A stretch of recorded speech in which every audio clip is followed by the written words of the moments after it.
তোমরা আমাকে অনেকেই জিজ্ঞাসা করছো কমেন্ট করে, দিদি তুমি কি চাকরি ছেড়ে দিয়েছো? হ্যাঁ, আমি চাকরি ছেড়ে দিয়েছি। তার জন্যই আমাকে দেখতে পাচ্ছ না যে আমি ডিউটিতে যাচ্ছি। এটাই তো ভাবছো? আরে না না, এরকম কোনো কিছু না, আমি চাকরি ছাড়িনি, আমি ছুটিতে আছি। খুব তাড়াতাড়ি আবার আমাকে দেখতে পাবে ডিউটিতে যাচ্ছি, কি করছি না করছি সবটাই। তো আমার বাড়িতে একটা ছোট্ট বেবি আছে, সেটা তোমরা সবাই জানো, 7 মাস বয়স তার। তো আমি সারাদিন কী করি না করি তার পিছনে, সেটাই তোমাদের সাথে শেয়ার করবো। তো হ্যালো ফ্রেন্ডস, তোমরা সকলে কেমন আছো? আশা করি খুব ভালো আছো। আমিও ভালো আছি তোমাদের ভালোবাসা আর আশীর্বাদে। এইদিকে আমি ঘুম থেকে উঠে মাম্মামের জামা কাপড় সব পরিষ্কার করে নিচ্ছি, কারণ এটাই আমার প্রত্যেক দিনের রুটিন, যে ঘুম থেকে উঠে সোনা মায়ের জামা কাপড়গুলো ধুয়ে তার স্নান করার জল রেডি করে তারপরে কিন্তু ঘর টর সব পরিষ্কার করে নিই। কারণ ও যতক্ষণ ঘুমাবে ততক্ষণ কিন্তু আমি নিশ্চিন্তভাবে কাজগুলো করে নিতে পারবো। এটা আমার জন্য না, এটা প্রত্যেকটা মায়ের জন্যই, এটা প্রত্যেকটা মাই কিন্তু এটাই করে, শুধু আমি একা না। তো তারপরে দেখো আমি কিন্তু রুমটা, মানে আমার রুমটা কিন্তু আমি অনেকবার পরিষ্কার করে রাখি, কারণ কিছুদিন আগে তোমাদের সোনামা খাট থেকে পড়ে গিয়ে ভীষণ পরিমাণে চোট পেয়েছিল। তো তার জন্যই কিন্তু ডাক্তার আমাকে বারণ করেছে যে খাটে কম রাখতে। তার জন্যই কিন্তু আমি খাটে কমই রাখি, মাম্মামকে সারাটা দিন আমি মেঝেতেই রাখি। তো মেঝেতে রাখতে গেলে তো আমার মেঝটা পরিষ্কার করে রাখতে হবে বেশি। তো তার জন্য এই ঘরের পিছনে আমার ধরো 7-8 বার শুধু ঘরটাই মুছতে হয়। তো যাই হোক, দেখো আমি কিন্তু ঘরটা মুছে নিচ্ছি। এইরকম কিন্তু আমি প্রত্যেক মানে দিনে 7 থেকে 8 বার শুধু ঘরটাই মুছি, কারণ বাচ্চা যখন নিচে থাকবে তখন কিন্তু নিচেটা পরিষ্কার বেশি রাখতে হবে।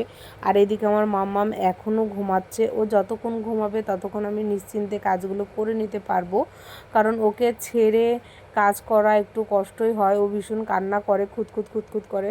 তো তার জন্য ও ঘুমালে পারে আমি, অনেকে আমাকে বলে যে ঘুমিয়ে থাকবে, আমার মা বলে যে পরে উঠবি, কাজ পরে করবি, তুই একটু ঘুমিয়ে নিবি। কারণ দেখো রাত্রে কিন্তু আমাকেই জাগতে হয়, কষ্ট কিন্তু আমারই হয়, ঘুমটা কিন্তু কম আমারই হয়, অন্য কারণ না। যেহেতু আমি মা, তো তার জন্যই আমার মা বলে যে তুই একটু দেরি করে ঘুম থেকে উঠবি, কাজগুলো একটু পরে করবি। কিন্তু সেটা করলে যেন তোমাদের সোনা মা একটু কষ্ট পায়। ও চায় সবসময় ওর মা ওর কাছে থাকুক, যেটাই, এটা সবার ক্ষেত্রে, সব বাচ্চারাই চায়। তো তার জন্য কিন্তু আমি ওটা করি না, আমি ঘুম থেকে তাড়াতাড়ি উঠেই পড়ি। কারণ তোমাদের দাদাভাই অফিসে যায়, ও অফিসে যখন যায় তখনই আমি ঘুম থেকে উঠে পড়ি, উঠে কিন্তু আমি কাজগুলো সব রেডি করে নিই।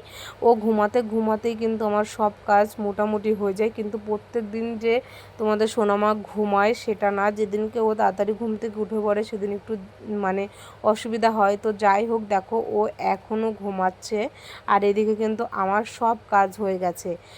এবার শুধু বাকি থাকবে ওর খাওয়া দাওয়া। আমার সোনা মাম্মামকে কিন্তু সকালে আমি চাল ডাল করে খাওয়াই, কোনো দিন চিড়ের একটা রেসিপি খাওয়াই, এক এক দিন এক এক রকম খাবার খাওয়াই। দুপুরে কিন্তু আমার সোনামা ভাত খায়, বিকালে কিন্তু একটু ফল খায়। আবার রাতে কিন্তু হয়, যদি সকালে চাল ডাল দিই তাহলে রাতে একটা অন্য কিছু দিই, প্লাস ওর বাবা যখন ভাত খায় তখন ওর বাবার সাথেই কিছুটা ভাত খায়, এরকম করে। আমার সোনা মাম্মাম খাওয়া নিয়ে এত ভালো, এত ভালো, তোমরা দেখতেই পাবে যে ও খেতে গেলেও কত শান্ত হয়ে থাকে। তো যাই হোক, আমার রুমটা দেখতেই পাচ্ছ কতটা সুন্দর গুছিয়ে নিয়েছি এদিকে। আর পুতুলটা নিয়ে একটু নাচ করেও নিয়েছি, কারণ পুতুলটা আমার ভীষণ প্রিয়। এইদিকে দেখো আমি স্নান করে চলে এসেছি, তাও জানো তোমাদের সোনামা এখনও ঘুমাচ্ছে, মানে কি বলবো, আজকে একটু দেরি, মানে বেশিই ঘুমাচ্ছে, কারণ রাত্রে অনেক রাতে ঘুমিয়েছে তোমাদের সোনামা। আমার ভালোই হয়েছে যে ও দেরি করে উঠছে, আমার সব কাজগুলো হয়ে গেছে, ওর রান্না থেকে শুরু করে সব কিছু। আর এদিকে দেখো ঘুম থেকে উঠে দেখো হাসিটা দেখো তোমরা, এই হাসিটা দেখলে আমার তো সারা দিনে সারা রাতের ক্লান্তি দূর হয়ে যায়, তোমাদেরও হয়ে যাবে। এই দিকে দেখো, ওই যে বললাম না তোমাদের সোনামা খুব ভালো, খাওয়ার সময় একটু জ্বালায় না। দেখো খেতে গেলে এত কান্না করে, এত কান্না করে, ওকে খাওয়াতে গেলে আমার মাথা যন্ত্রণা শুরু হয়ে যায়। তো যাই হোক দেখো ওকে মানে খাইয়ে দিয়েছি, 3বারই ওরকম করে কান্না করে, যতবার খাওয়ায় ততবারই কিন্তু কান্না করে। আর এদিকে যে জামা কাপড়গুলো আমি ধুয়েছিলাম মাম্মামের আমাদের প্লাস সব কিছু, সেগুলো পরিষ্কার করে ভাঁজ করে নিলাম। আর এদিকে ওর বিকালে আমি একটু ফল খাওয়াবো, আপেল সিদ্ধ, সেটা করছি। এদিকে আমার সোনামা দেখো একটু খেলাও করছিলো একা একা গাড়িতে। এদিকে কিন্তু ওর আপেল সিদ্ধটা খাইয়ে দিচ্ছি। ও একটু দেখো কান্না কম করছে এইভাবে খাওয়ালে।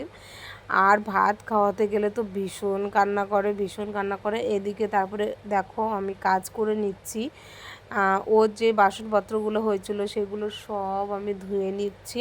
তারপরে কিন্তু হয়ে গেলে আমি চলে যাব রাতের রান্না করতে। এদিকে আমি কিন্তু প্রথমেই বলছি, আমি কিন্তু রুটি বেলতে পারি না। তোমরা কিন্তু এটা দেখে অনেকেই অনেক রকম কমেন্ট করবে যে দিদি রুটি কেন ঘুরছে না, দিদি এটা কেন হচ্ছে না। আমি সত্যি বলছি, আমি বিয়ের আগে কোনো দিনও রুটি বানাইনি।